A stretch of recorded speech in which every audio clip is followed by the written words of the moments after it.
INFJs don't cut people off when they're hurt. They cut people off when they're done. And those are not the same moment. Most people think the INFJ's exit comes from emotion, from anger, from pain, from being pushed too far in a single moment. They think if they can just apologize for the last thing, they can fix it. They are looking at the wrong event. Because by the time an INFJ walks away, the decision was made weeks or months ago. What people see at the end, the silence, the coldness, the sudden disappearance, is not the beginning of something. It is the conclusion of a process that was running quietly the entire time. In this video, I am going to show you exactly what that process looks like, what triggers it, and why the people who lose an INFJ almost never understand what actually happened. Here is what surprises people when they finally understand it. The INFJ did not leave because they stopped caring. They left because they cared too much for too long with too little returned. And at a certain point, something in them simply did the math. Quietly, without drama, without announcement, they calculated the cost against the return, and they closed the account. Not in anger, in clarity. And clarity in an INFJ is the most final thing there is. If this channel is describing something you have felt your whole life but never been able to put into words, subscribe. Because that is exactly what we do here, every single video. The INFJ does not react, they record. The first thing to understand about how an INFJ processes people is that their response system does not work the way most people expect. When something happens, when someone says something dismissive, when someone breaks a commitment, when someone reveals something about their character in a small, unguarded moment, the INFJ does not react, not visibly. They might nod, they might even smile. They continue the conversation as if nothing significant just occurred. And the other person walks away thinking everything is fine. It is not fine. What just happened is that the INFJ recorded it. The INFJ mind runs a continuous and largely automatic process of pattern recognition when it comes to people. Every interaction, every inconsistency, every moment where someone's behavior does not match their stated values, it gets filed. Not deliberately, not vindictively, just as data. The INFJ is, by design, a person who reads beneath the surface of what people say to track what people actually are. And that process does not pause during pleasant conversation. It runs constantly, underneath everything. This means that by the time most people realize there is a problem with an INFJ, the INFJ has been sitting on months of accumulated data pointing to that problem. They did not bring it up. They did not react to each individual incident. They tracked it quietly and built a picture that became increasingly clear over time. And that picture, not any single event, is what eventually produces the decision. What makes this particularly hard for the people around the INFJ is that nothing seemed wrong. The INFJ was present, engaged, warm. There were no obvious signs of deterioration. Because the INFJ's external behavior and their internal assessment of a situation can run on completely separate tracks for an extended period. The outside stays functional. The inside is running its evaluation. By the time the evaluation is complete, the INFJ is not in the same emotional position they were in 6 months ago. They have moved through something. A slow, private, thorough process of understanding exactly who this person is and whether that person has a place in their life going forward. And the people being evaluated rarely know the process was happening at all. The 3 strikes the INFJ never announces. INFJs are not impulsive decision makers when it comes to people. They do not cut someone off after one bad moment. They do not withdraw after a single disappointment. In fact, the INFJ's capacity for patience and tolerance in relationships is one of the most consistent things about them, and one of the most consistently misread. Because the patience is not unconditional. It has a structure, and that structure works on a logic that most people around the INFJ are never told about. The first time someone does something that conflicts with the INFJ's core values, betrays a trust in a small way, dismisses something the INFJ said that mattered, prioritizes themselves in a way that reveals something about their character, the INFJ notices it, files it, and gives the benefit of the doubt. They do not bring it up. They assume good intent. They keep showing up. The second time the same pattern appears, not necessarily the same action, but the same underlying dynamic revealing itself again. The INFJ takes note more seriously. This is no longer an anomaly. This is data about who this person actually is, rather than who the INFJ hoped they were. The investment starts to recalibrate, even if the external behavior does not change. The INFJ is still present, still engaged, but something has shifted in how much they are actually giving. The third time, the decision is made, quietly, completely, and usually without the other person knowing. Not because the INFJ is calculating or cold-blooded, but because by the third instance of the same pattern, the INFJ has enough data to know that this is not a mistake. It is character. And once the INFJ has assessed someone's character clearly, they do not require further evidence. The case is complete. What people misunderstand about this process is the silence surrounding it.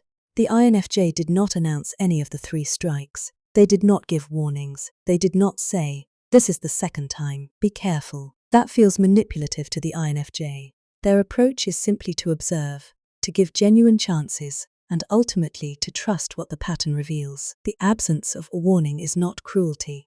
It is the INFJ doing the only thing that makes sense to them, watching what someone actually does, rather than what they say they will do, what energy withdrawal actually looks like, and why people miss it. When the INFJ makes the internal decision that someone is no longer worth their energy, the withdrawal does not happen all at once.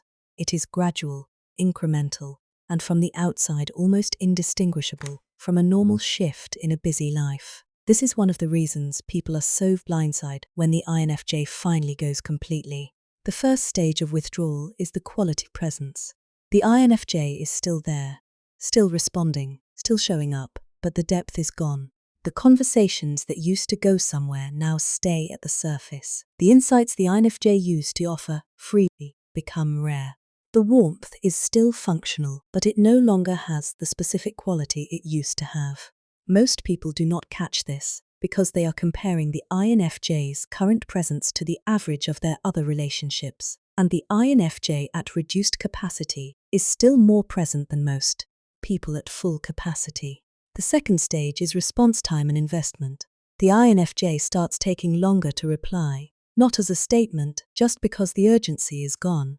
The person who used to occupy a significant amount of the INFJ's mental and emotional bandwidth is being slowly reprioritized.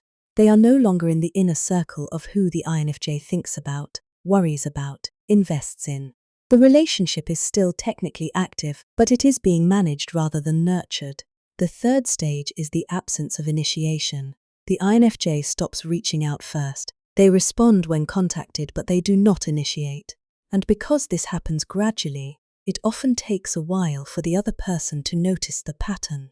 That the INFJ is always available when called but never the one calling. By the time this stage is fully established, the INFJ has already emotionally exited the relationship. What remains is a functional shell of a connection, the INFJ going through motions they no longer feel. Most people only recognize what has been happening when they reach the fourth stage, and by then the INFJ has been gone for a long time internally. The physical exit, when it finally comes, is just the last formality. The real goodbye happened quietly, months before, in the middle of a completely ordinary conversation. The specific things that accelerate the decision. Not everything costs the INFJ equally. There are specific behaviors that do not just add to the accumulated data. They accelerate the entire evaluation process. Things that move the INFJ from patient observation to quiet conclusion faster than anything else. And most people who do these things have no idea they are doing them. The first is inauthenticity. The INFJ can handle a lot of human failure, inconsistency, weakness, mistakes, bad days. What they have very little tolerance for is deliberate performance. When someone is being someone they are not, managing their image, presenting a version of themselves that the INFJ can see clearly does not match the reality. It creates a specific kind of dissonance for the INFJ that is almost physically uncomfortable. The INFJ is not judging the person for having a gap between their public self and their private self. Everyone has that. What the INFJ cannot stay close to is someone who does not seem to know the gap exists, or worse, works actively to make sure no one else sees it. The second is being made to feel like their depth is a problem. When someone responds to the INFJ's natural way of engaging, the questions that go somewhere, the observations that land underneath the surface, the genuine interest in what is actually happening, rather than the performance of it. With discomfort, with deflection, with jokes that shut the conversation down, the INFJ registers it, not as a single offense but as information about whether this person can actually hold who the INFJ is. And a person who cannot hold the INFJ's depth is a person the INFJ cannot be real around. And a person the INFJ cannot be real around eventually becomes a person the INFJ stops investing in. The third is one-directional emotional labor. When the INFJ is consistently the one holding space, the one asking questions, the one tracking the other person's emotional state, and that attentiveness is never returned, never even acknowledged, it registers as a kind of disrespect, not aggressive disrespect. Just the quiet disrespect of taking something valuable without noticing its value. And the INFJ, who notices everything, notices that too. Why the INFJ never explains the exit, and why that is not cruelty. This is the part that causes the most pain for the people on the receiving end of an INFJ withdrawal. The INFJ leaves without a full explanation. They may say something, a brief, measured statement that accounts for the immediate surface of what happened, but they do not give the complete picture. They do not walk the other person through the months of accumulated data, the pattern they identified, the specific moments that contributed to the decision. They just go. And the other person is left trying to reverse engineer what happened from a conversation that only covered the last 5% of it. From the outside, this looks like emotional immaturity. It looks like someone who cannot have a direct conversation, who takes the easy exit rather than doing the work of confrontation. That interpretation is almost always wrong. The INFJ does not explain the full exit for several specific reasons. The first is that the explanation would require the other person to hear a thorough and precise account of their own patterns and character failures. And the INFJ does not believe that conversation would produce anything useful. The INFJ has already done the analysis. They already know what the pattern is and where it comes from. And they have very little confidence that a confrontation would change it. They are not withholding information to be cruel. They are making a clear-eyed assessment that the conversation would cost both of them significant emotional labor and change nothing. The second reason is that full explanation requires full vulnerability. To explain completely, the INFJ would have to reveal exactly how much they were tracking, how much they were hurt, how much they invested in a hope that kept not being met. And by the time the exit happens, the INFJ has already protected their interior. The wall is up. The vulnerability required for a full explanation is no longer available. Not because the INFJ is cold, but because they used everything they had during the period they were still trying. The exit without full explanation is not the absence of care. It is the final evidence of how much the INFJ cared, and how thoroughly they had to protect what was left of themselves when it became clear the caring was not enough to change anything. What it means when an INFJ comes back, and what it means when they do not. There are two versions of the INFJ exit, and understanding the difference between them matters enormously if you are someone who has lost an INFJ or is currently feeling one pull away. The first version is the temporary withdrawal. The INFJ who has been depleted, overwhelmed, or disappointed, but has not yet reached the final conclusion. This INFJ goes quiet, pulls back, creates distance, but the door is not closed. There is still an interior investment, still a part of them tracking whether the dynamic might shift. This version is recoverable, not through pressure, not through demanding explanation, but through demonstrating, in behavior over time, that the pattern that INFJ identified has actually changed. Not through words. INFJs have heard words, through sustained behavioral evidence that something real is different. The second version is the final exit. The INFJ who has completed the evaluation, reached the conclusion, and closed the account internally. This version is almost never recoverable, not because the INFJ is unforgiving, but because the decision was not made in emotion, it was made in clarity. And clarity does not reverse when the other person gets upset or apologizes, or suddenly wants to have the conversation they avoided for months. The INFJ already had that conversation alone. They already went through every version of what could be different. They came out the other side. The apology, however genuine, is arriving at a door that is no longer there. The way to know which version you are dealing with is not to ask. It is to watch. The INFJ in temporary withdrawal still has energy in the dynamic. You can feel it even when they are being distant. The INFJ who has made the final decision is not distant. They are simply gone in the way that matters. The interior has left even if the exterior is still technically present. If you are watching this and you recognize that you are the reason an INFJ has gone quiet, the only thing worth doing is not a conversation. It is a change. Real, sustained behavioral change that does not ask the INFJ to notice it or reward it. If it is genuine, they will see it. They always see everything. The question is only whether it is real, and whether it arrived before or after the conclusion was reached.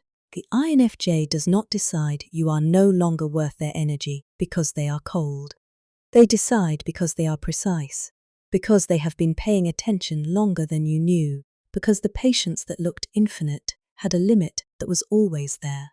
You just could not see where it was until you crossed it. And if you are an INFJ watching this, you already know every single thing this video said. You have lived it. You have done the quiet math on people. You have made the silent decision and watched them not understand why. And you have carried the weight of knowing exactly what happened while watching someone else search for an explanation in the wrong place. Brainy quiet mind.